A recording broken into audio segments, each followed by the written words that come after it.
देखो तुम लोग बताना, पूछेंगे तो, है ना। परमाणु, अणु और आयन, इसको हम समझते हैं। परमाणु, अणु और आयन, ठीक है। परमाणु, अणु और आयन क्या है, इसको हमें अच्छे से समझना है। इसको समझने के लिए बेटा आप याद कीजिए, पिछले चैप्टर में आप पदार्थ पढ़े थे।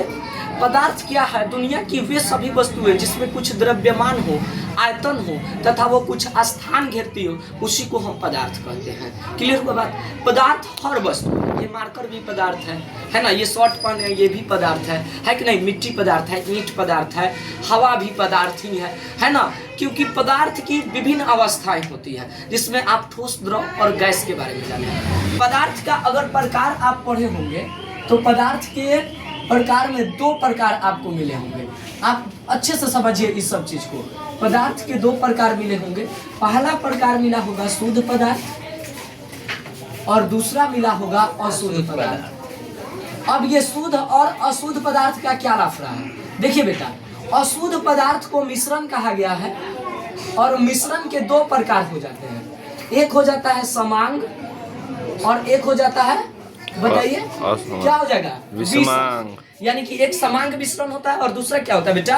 विषमांग मिश्रण। पदार्थ के कितने प्रकार हो जाते हैं? दो प्रकार। दुनिया का हर वस्तु पदार्थ है, जिसमें द्रव्यमान हो, आयतन हो, स्थान घेरती हो, हर वस्तु पदार्थ है। समझ में आ गया बेटा? पदार्थ के कितने प्रकार हो गए बेटा? दो, एक शुद्ध और एक अशुद्ध। शुद्ध पदार्थ और अशुद्ध पदार्थ, ठीक है। अशुद्ध पदार्थ को क्या बोलते हैं? मिश्रण। मिश्रण के कितने दो प्रकार, समांग मिश्रण और विषमांग।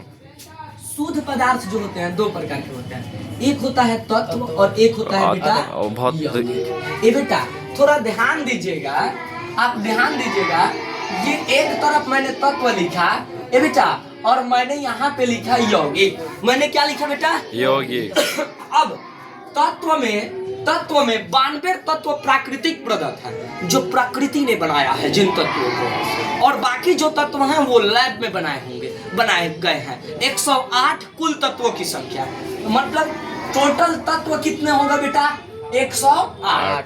और भी अब हम लैब में बना सकते हैं, अगर उस तरह का शोध और अध्ययन करें, रिसर्च करें तो हम बना सकते हैं। अब तत्व के बारे में सुने होंगे, hydrogen, helium, lithium, beryllium, boron, carbon, nitrogen, oxygen, neon, sodium. इस तरह से आप तत्वों को याद किया। इसको क्या बोलते हैं? तत्व। ये क्रमबद्ध रहता है, मतलब 1 नंबर पे हाइड्रोजन, 2 नंबर पे हीलियम, 3 नंबर, 4 नंबर, इस तरह से क्रमबद्ध रहता है। क्रम में ये है तत्व। अब ये अकेले ये है तो इसको तत्व कहेंगे, लेकिन जब दो तत्व आपस में मिले होते हैं तो वो होता है यौगिक। जैसे मैंने लिख दिया यहाँ पर CO2, तो बेटा इसमें दो तत्व, एक कार्बन है और एक ऑक्सीजन है। और जब ये दोनों मिले हैं तो क्या बन गए हैं? यौगिक। यानी कि जब ये अकेले रहेंगे तो तत्व, और जब दो तत्व आपस में मिल गए तो क्या बन गए? यौगिक। तो ये CO2 क्या है? यौगिक है।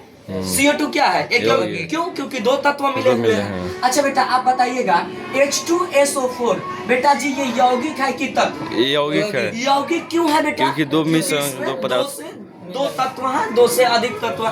लेकिन ये जब अकेले रहेगा तो उसको कहेंगे क्या? क्या कहेंगे? तत्व कहेंगे। अब हमको समझना है परमाणु, अणु और आयन। बेटा एक जो परमाणु है ये तत्व का सबसे छोटा कण है। तत्व का सबसे एक बात बताइए, ये आप पत्थर देखिए, ये पत्थर बहुत चीजों से मिलकर बना है। अब इसको पूछ काछ दीजिए जोर जोर से, पूरा थूर थार दीजिए तो एक छोटा से छोटा कण मिलेगा, बहुत छोटा कण। ये सब मिल करके बना है बड़ा पत्थर। तो वो जो छोटा कण मिलेगा, वो परमाणु है। किसका छोटा कण? तो तत्व का छोटा है, उस पत्थर का नहीं, इस तत्व का। जैसे हाइड्रोजन है, ये अनेक मौलिक कणों से मिलकर बना है, अनेक कणों से मिलकर बना। अब कौन कौन से कण है हम देखने वाले हैं इसमें कि कौन कौन से कण है। तो इसका जो सबसे छोटा कण होगा उसको कहेंगे परमाणु। तो परमाणु के बारे में समझ गए? तत्व का सूक्ष्मतम कण, तत्व का सूक्ष्मतम कण क्या है बेटा? परमाणु। यौगिक जो है इसका सूक्ष्मतम कण क्या है? अणु। यौगिक का सूक्ष्मतम कण अणु। याद हो गया बेटा? यौगिक का सूक्ष्मतम कण अणु है। अणु। तत्व का सूक्ष्मतम कण अनु है। सॉरी, तत्व का सूक्ष्मतम कण परमाणु। परमाणु। यौगिक का सूक्ष्मतम कण अणु। क्लियर हो गया सबका? पक्का? Yes sir. पक्का क्लियर हो गया। परमाणु और अणु को समझ गए, अब आयन को समझना है। देखिए, एक वैज्ञानिक था जिसका नाम था डाल्टन। डाल्टन ने बताया, बेटा डाल्टन ने बताया कि तत्व जो होते हैं अविभाज्य है।